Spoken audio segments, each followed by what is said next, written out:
of knockback that could just kill Jigglypuff so early, Mhm. and he didn't decide to pressure Silhouette on the ground, so he could force a shield and potentially a shield break kill. Yeah, and that's definitely Salin. That's definitely something Salin could have been looking for. But now we have two new players queued up. I do see a Lucas and a Veo. I know that a lot of people are pretty much on a witch hunt this season. Yeah, Oh, with definitely. this frostbite situation. But now we got Muffin from Mars and Jakelele. Jakelele. I'm probably a lot. I'm saying this the worst way possible. I have no idea who is who, so. All right, cool. All right. Lele. I remember seeing Muffin from Mars at a previous hat, so he's not that new to me, but I know Jakelele. Let's go with Jakelele. Yeah, Jakelele is probably the name. I'll call him Lele for now. Yeah, let's go with Lele. Calling him Jake is a little bit too short for me. All right, but coming in right now in this game, Jake is looking to poise to just find himself this lead against Bayo, and it's kind of what a lot of people probably want to see against Bayo in this situation, but Muffin can probably definitely turn this around as quickly as possible. I mean, this is a rage Bayo, but that quick confirm is going to send a message to Muffin, and he decides to get away with that with the witch time.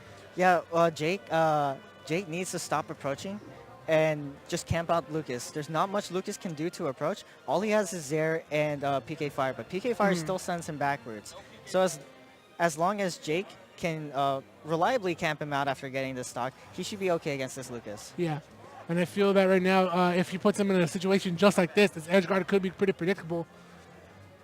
Not as predictable as it would be with Ness, because, Lucas does have a tether. But I'm surprised he actually didn't go for any edge guard situation, but he quickly found that down tilt to the grab and the back throw. There's a lot of things that Lucas can do out of Nair. This is going to be... nice Nair, though. Yeah. Jake is seeming a little bit closer, trying to get the stock early now. Not early, but as soon as possible. And that's a stock. Yeah, speaking as soon as possible, that was quite the as soon as possible confirmed coming out from Muffin, but he's looking to find himself back on the stage. Jake with a good mix up there, quickly went for the Nair, saw that he was still holding on the shield. Muffin probably felt that it was safe, and he let go and he got hit by the jab. And that's kind of what you see from Lucas mains. They go for a lot of things like Nair or even down tilt to jab or a grab, because that puts so much pressure on your shield, and it's really hard to predict that pattern that Lucas can have when he mixes up his down tilt and his grabs, and even his jab attacks.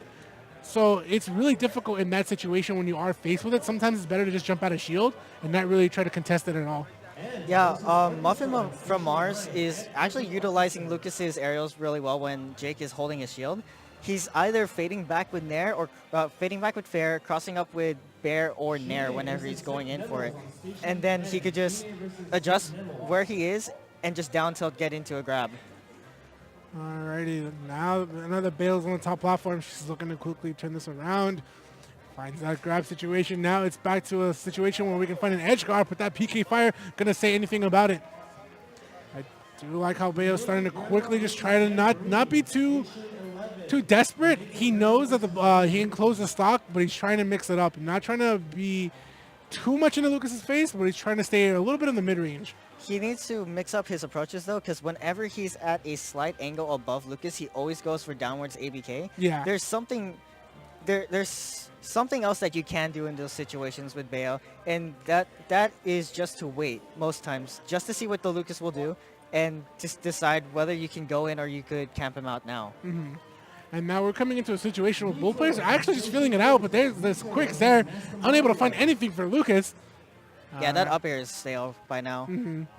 All right, a little too much commitment with that Zair. Gonna face that back air, and the game going all the way to Bayo's favor, right there. I felt that in that situation, Lucas should have been paying attention to how far Bayo was. It's not essentially the same, but I do know Link, when he wants to recover, he has two options. He can go for forward air, he can go for Zair. If the character is spaced away, your best option is to go for Zair, because it can actually cause a little bit of shield stun, and it gives you enough time to come back to the stage. But the way that it was looking at, Bayo was actually looking to actually catch the jump in that situation, and I felt that a normal get-up would have been the best option, or even a get-up attack.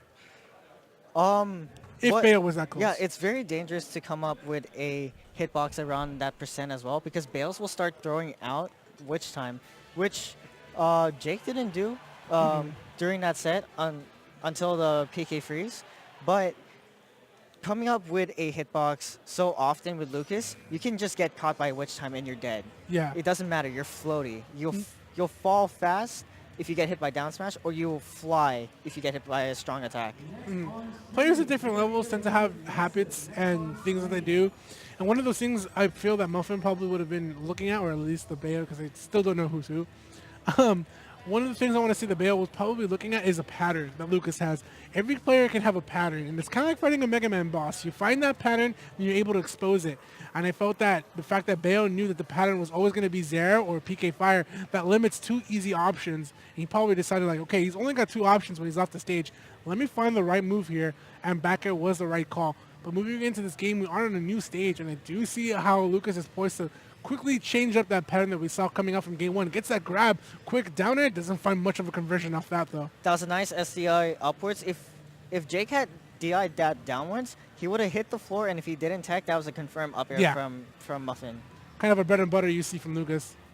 Yeah, you don't really get to see it all too often because Lucas is not an often played character. But when it does happen, it's a really powerful kill confirm. Exactly, and if you're not ready for it, you're not SDIing or DIing out of it, you could find yourself in a bad spot there. But Lucas landing with a quick back air, you can definitely see Bayo was probably not ready for that option in that. Okay, I thought that PK Thunder was actually going to snipe her out.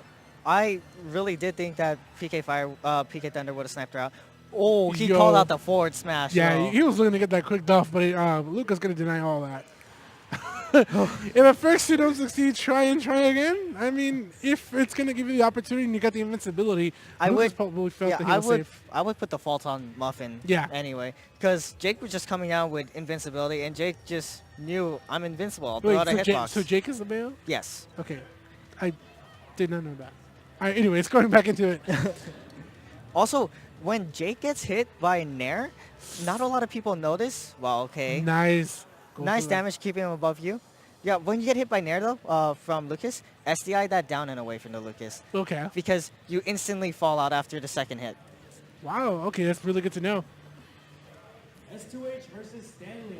Okay, Jake needs to, like, even though Muffin has the percent, if Jake camps him out, Muffin's gonna need to start approaching. Because you don't really want to time out as Lucas. Cause, There it is. There it is. A lot of the commitment. And I felt that was kind of a mind game play. He was just going for a lot of side Bs there. And he knew the fact that, like, Lucas was going to come in for an adventure move and try to punish that. He decided to quickly snipe that out with a witch time and goes for a hard punish there. And it's kind of what you see from Bayos. You know, sometimes they go for some pretty outlandish things that you wouldn't normally see Bayo do. You kind of be like, why are you dash attacking? Why